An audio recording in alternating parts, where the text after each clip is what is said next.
મળતી માહિતી મુજબ મતવા શેરી વિસ્તારમાં દુકાન ધરાવતા એક વેપારીને ટાર્ગેટ બનાવી ટોળકીના સભ્યો ગ્રાહક બની દુકાને આવ્યા હતા. ખરીદીના બહાને વેપારીનો મોબાઈલ નંબર મેળવી લીધા બાદ આરોપીઓએ પૂર્વનિયોજિત રીતે ફોન તેમજ દુકાને જઈ ધમકીઓ આપવાનું શરૂ કર્યું હતું. આરોપીઓએ વેપારીને બળાત્કારના ખોટા કેસમાં ફસાવવાની ધમકી આપી કટકે રૂપિયા 20,000 પડાવી લીધા હતા. તેમ છતાં વધુ નાણાંની માંગણી ચાલુ રાખતા વેપારીએ અંતે જેતપુર સિટી પોલીસ મથકે ફરિયાદ નોંધાવી હતી.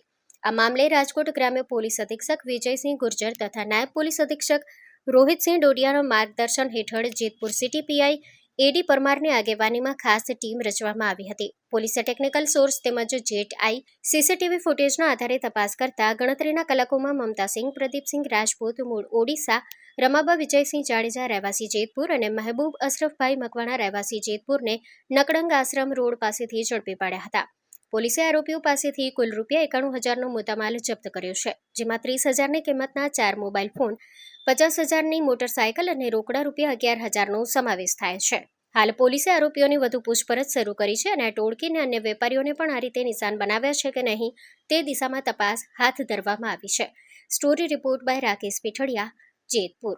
જેતપુરનો જે મતવા શેરીનો વિસ્તાર છે તેમાં નાના નાના વેપારીઓ દુકાનો ધરાવે છે. તેમાં એક નાનો વેપારી જે કાપડનો ધંધો કરતા હોય તેમની ત્યાં 2 લેડીઝ અને એક જેન્ટ્સ એને ત્યાં ગ્રાહક બનીને ગયેલા. ત્યારબાદ ગ્રાહક બની અને તેમના જે દુકાનધારક હતા તેનો મોબાઈલ નંબર લીધેલો અને થોડા દિવસ પછી એમને ફોન કરેલો કે તમે મને મારો હાથ પકડેલ હતો અને મારી ઉપર જે બળાત્કારની કોશિશ કરેલી હતી તેવી અમે ફરિયાદ કરશું તો તમે અમને નાણાકીય સહાય કરો.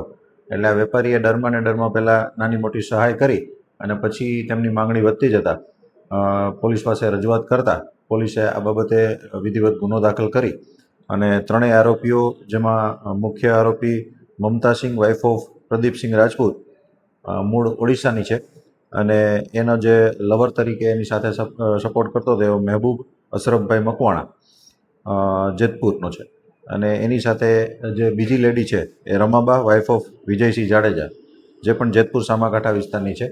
તેમણે ત્રણેય ભેગા થઈ અને આ જે વેપારી છે તેમને બ્લેકમેલ કરી અને તેમની પાસેથી પૈસા પડાવેલા હતા. આ બાબતે વિધિવત ગુનો દાખલ કરી અને ત્રણેયને ધોરણસર અટક કરવામાં આવે છે. કેટલા રૂપિયા પડાવ્યા હતા? કઈ રીતની બ્લેકમેલિંગ કરવામાં આવતી હતી? ધમકી શું આપવામાં આવતી? એમને પોલીસ ફરિયાદની ધમકી આપવામાં આવતી હતી વેપારીને કે અમે બળાત્કારની ફરિયાદ કરશું, છેડતીની ફરિયાદ કરશું.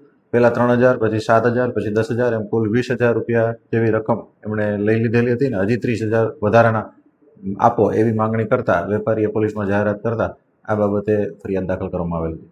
આજે ટોળકી છે એમનો કોઈ અન્ય લોકો ભોગ બન્યા એવું કોઈ સામે આવ્યું? હજી એનું જે હિસ્ટ્રી છે એ તપાસાઈ રહી છે. અન્ય લોકો કોઈ આના ભોગ બન્યા હોય તો પોલીસને જાણ કરવા માટે પણ અપીલ કરવામાં આવી છે.